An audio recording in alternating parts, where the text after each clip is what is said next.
এই কামরুল হাসান মামুন, সামিনা লুৎফা নিত্রা দীর্ঘদিন কিন্তু আওয়ামী দুঃশাসনের বিরুদ্ধে কথা বলেছেন, তারা লড়েছেন। তারা যেমন শিক্ষা প্রতিষ্ঠানগুলোতে লড়েছেন এবং আওয়ামী বিভিন্ন যে দুঃশাসন এবং নীতির বিরুদ্ধে তারা লড়েছেন। অথচ আমরা কিন্তু কখনো এই সমস্ত শায়ক আহমদুল্লাহ তাদেরকে কিন্তু কখনো আমরা আওয়ামী ফ্যাসিবাদের বিরুদ্ধে কথা বলতে দেখিনি। কমিটিতে যে শিক্ষক দুইজন যুক্ত হয়েছেন তারা তাদের কোনো মতামতই দেননি, তারা কেবল নিযুক্ত হয়েছেন মাত্র। তারা যদি মতামত দিতেন, সেই মতামতগুলো যদি সঠিক না মনে হতো, তাহলে গণতান্ত্রিক একটা দেশে যে কোনো ব্যক্তি, যে কোনো নাগরিক তার সমালোচনা গণতান্ত্রিক পদ্ধতিতে করতে পারেন।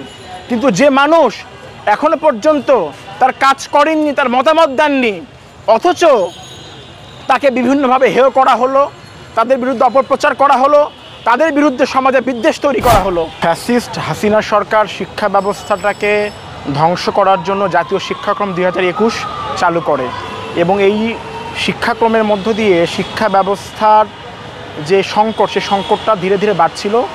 তার বিরুদ্ধে সারা দেশের ছাত্র, শিক্ষক, অভিভাবক সমাজ আন্দোলন করে এবং এরই প্রেক্ষিতে নতুন যে সরকার, অন্তর্বর্তীকালীন সরকার, সেই সরকার আসার পরে এই শিক্ষাক্রমটাকে বাতিল করে।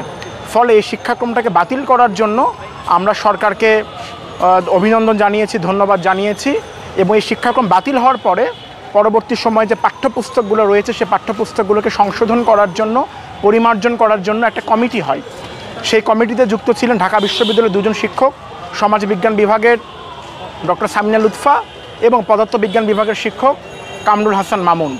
আমরা দেখলাম এই সংশোধন যে কমিটি, সেই কমিটিতে এই দুইজন শিক্ষককে কেন্দ্র করে বিভিন্ন রকম অপপ্রচার চালানো হলো এবং তাদেরকে বিভিন্নভাবে সামাজিক যোগাযোগ মাধ্যমে এবং বিভিন্নভাবে তাদেরকে নানাভাবে তাদের বিরুদ্ধে অপপ্রচার, হেনস্থা, সেই বিষয়গুলো কিন্তু আমরা খেয়াল করলাম।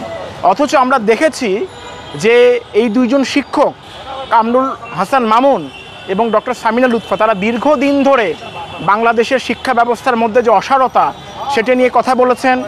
বাংলাদেশের শিক্ষা ব্যবস্থা যেন ঠিকঠাক চলে, ছাত্ররা যেন তাদের ভালো শিক্ষাটা পায়, সেই জন্য দীর্ঘদিন তারা লড়াই করেছেন। এবার আপনারা জানেন যে বিগত ফ্যাসিস্ট আওয়ামী সরকারের বিরুদ্ধে এই দুজন শিক্ষক বিভিন্নভাবে তারা ভূমিকা রেখেছেন এবং সাম্প্রতিক সময়ে যে জুলাই আন্দোলন, যে জুলাই অভ্যুত্থান, সেই সময় আমরা দেখেছি এই দুজন শিক্ষক বিভিন্নভাবে তারা ভূমিকা রেখেছেন। থানায় যখন ছাত্রদেরকে আটকে রাখা হয়েছে, সেই সমস্ত শিক্ষক গিয়ে তাদেরকে মুক্ত করার চেষ্টা করেছেন। তারা শিক্ষকদেরকে সংগঠিত করেছেন বিশ্ববিদ্যালয় শিক্ষক নেটওয়ার্কের নামে এবং যখন ডিবি হেফাজতে সমন্বয়কদের ধরে নিয়ে যাওয়া হয়, তখন আমরা দেখেছি যে সেখানে এই সমস্ত শিক্ষক উপস্থিত হয়েছেন এবং এই আন্দোলনে একটা অগ্রগণ্য ভূমিকা পালন করেছেন।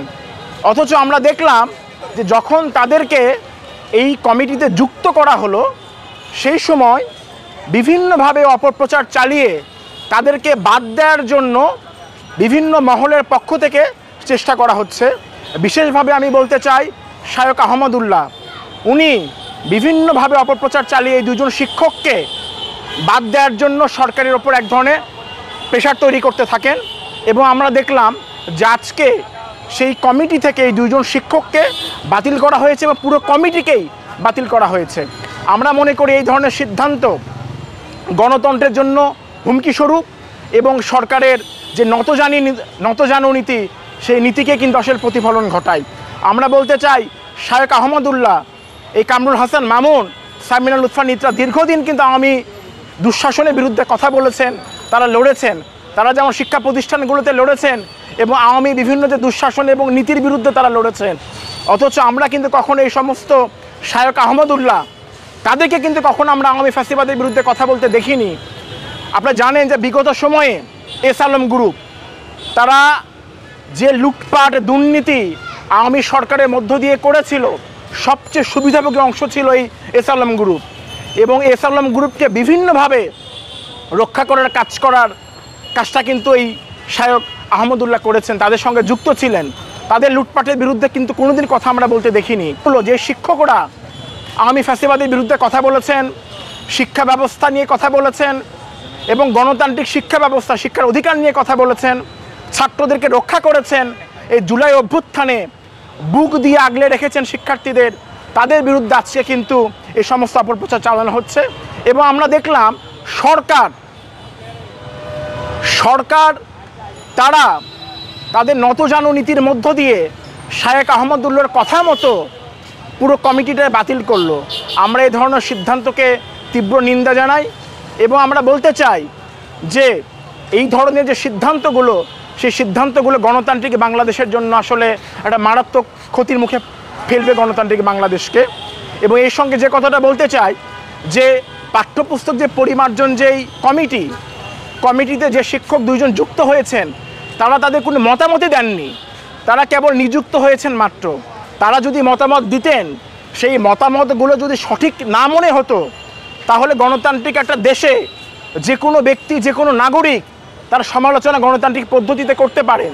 কিন্তু যে মানুষ এখনো পর্যন্ত তার কাজ করেননি, তার মতামত দেননি, অথচ তাকে বিভিন্নভাবে হেয় করা হলো, তাদের বিরুদ্ধে অপপ্রচার করা হলো, তাদের বিরুদ্ধে সমাজে বিদ্বেষ তৈরি করা হলো।